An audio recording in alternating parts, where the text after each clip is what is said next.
maîtriser ses coûts quand on se lance dans l'entrepreneuriat? Comment faire pour respecter au mieux son budget et tenir ses comptes pour maîtriser ses dépenses et être au clair sur ce qu'on gagne réellement?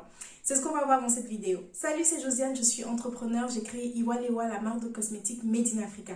Ici, je partage mon parcours afin de bâtir une communauté où nous pourrons évoluer tous ensemble en productivité, self-esteem et business. J'ai déjà fait une vidéo sur cette chaîne sur comment réduire ses coûts lorsqu'on crée sa marque, lorsqu'on lance son business, avec tout un tas d'astuces pour dépenser au moins, notamment en se fixant un budget au préalable. Aujourd'hui, disons qu'on va voir l'étape d'après. Une fois qu'on s'est défini un budget, une fois qu'on a construit le projet de sorte à éliminer tout coût superflu, comment faire maintenant pour respecter ce qu'on a établi? Comment faire pour suivre véritablement ses comptes? Comment maîtriser ses coûts en entrepreneuriat? Sans plus tarder, c'est parti pour la vidéo.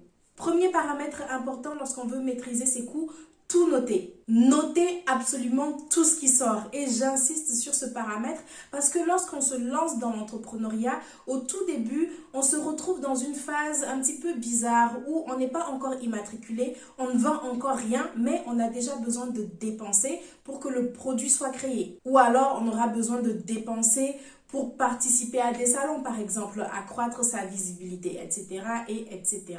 À cette phase de la création, plus que jamais, notre compte personnel est lié à celui de l'entreprise.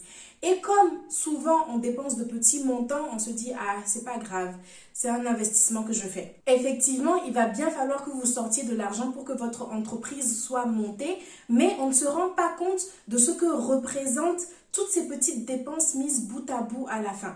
C'est quand même une certaine somme et une somme qui va se répercuter sur votre coût de création produit. C'est même pour ça que j'insiste autant sur la budgétisation, sur la maîtrise des coûts dès le démarrage du projet. Votre projet ne démarre pas au moment où vous l'avez imaginé, c'est-à-dire quand vous avez lancé votre site internet, que les choses commencent à se concrétiser. Il démarre bien avant quand vous commencez à sortir vos sous. Mais vous n'y accordez pas suffisamment d'attention parce que vous n'êtes pas encore entrepreneur, parce que vous compterez après.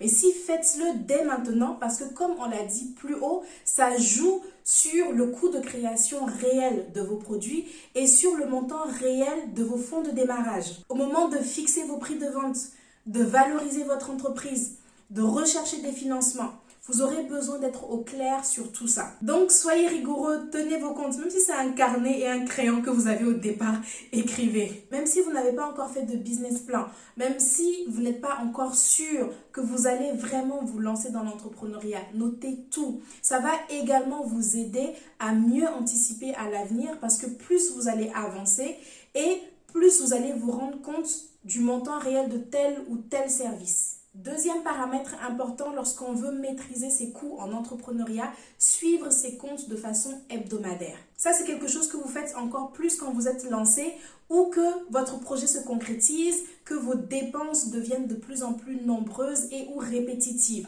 C'est important de suivre ces comptes de manière régulière, fréquente. Ici, je marque suivre ces comptes de façon hebdomadaire, mais c'est vous qui déterminez la fréquence. Ça peut être bimensuel, par exemple. Mais moi, je pense que plus il y a des charges, plus le business est complexe.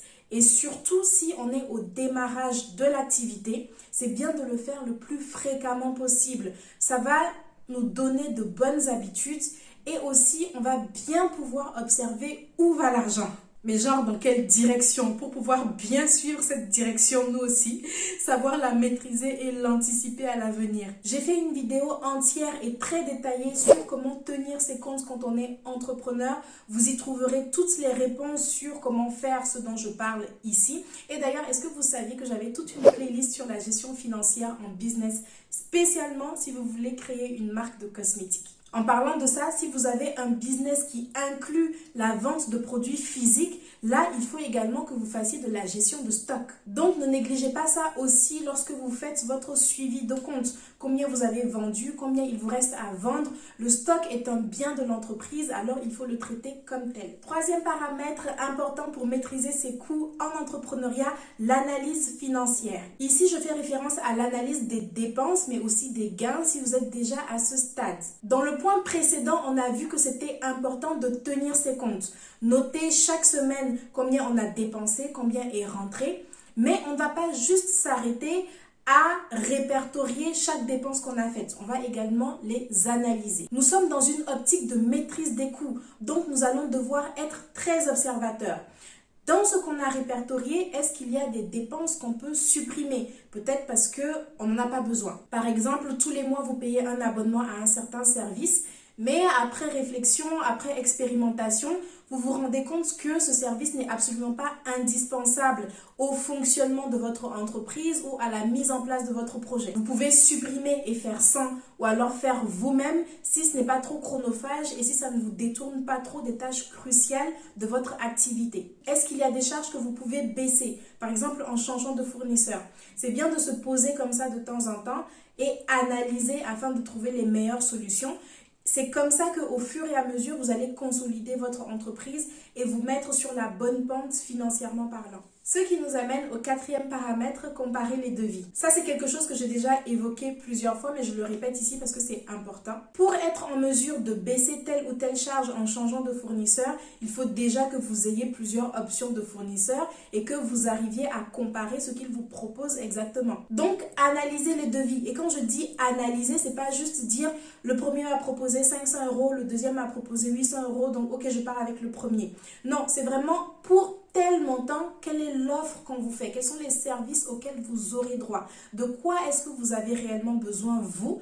Qu'est-ce qui vous sera le plus bénéfique à court, moyen, long terme? C'est une analyse profonde que vous allez devoir faire et entamer un processus de discussion et de négociation si la situation s'y prête. Vous allez peut-être leur dire, ok, tel service, j'en ai pas besoin, je peux le faire moi-même. Est-ce que vous pouvez le retirer du devis? Ou alors, si je prends plus de ci, est-ce que le devis peut évoluer comme ça, etc. Vous avez le droit de faire des propositions, surtout en gardant bien en tête votre budget de départ. Combien vous êtes capable de mettre dans tel ou tel service? Ça, bien sûr, vous le savez parce que vous avez budgétisé votre projet au plus tôt.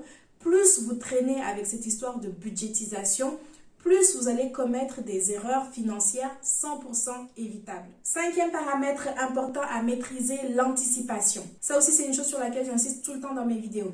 Je sais mieux que personne à quel point c'est difficile d'anticiper des scénarios qu'on ne pense même pas possibles au départ. Quand vous débutez en entrepreneuriat, vous ne pouvez pas savoir ce qui est susceptible d'arriver ou de mal tourner. Vous n'avez jamais fait. Donc, il y a des situations que vous allez fatalement devoir subir. Il y a des pièges dans lesquels vous allez absolument tomber et c'est ça qui vous apprendra. C'est ça l'expérience en fait. Mais quand il s'agit de finances, l'anticipation concerne également le fait d'intégrer à son budget une provision pour risque et de prévoir un petit peu plus que ce qu'on pense qu'on va payer. Anticiper, c'est également se servir de ces analyses. Tout ce qu'on a fait plus haut, tenir ses comptes de façon hebdomadaire, analyser ses charges, tout ça, ça nous donne beaucoup d'informations. Donc, on va se servir de ce qui s'est déjà passé pour prévoir au mieux ce qui va arriver. Et pour vous aider dans cet exercice d'anticipation, spécifiquement si vous voulez créer votre marque de cosmétiques, j'ai une vidéo pour vous qui détaille comment budgétiser votre projet avec quel type de coût intégrer. C'est la fin de cette vidéo, mais avant de vous laisser partir, je voudrais vous remercier.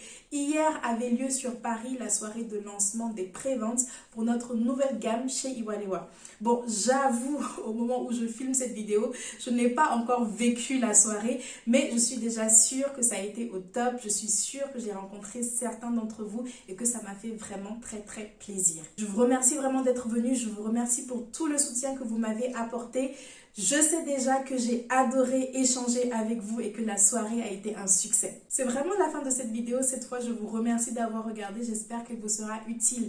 Je vous mets en suggestion à l'écran la vidéo de budgétisation dont je vous parlais.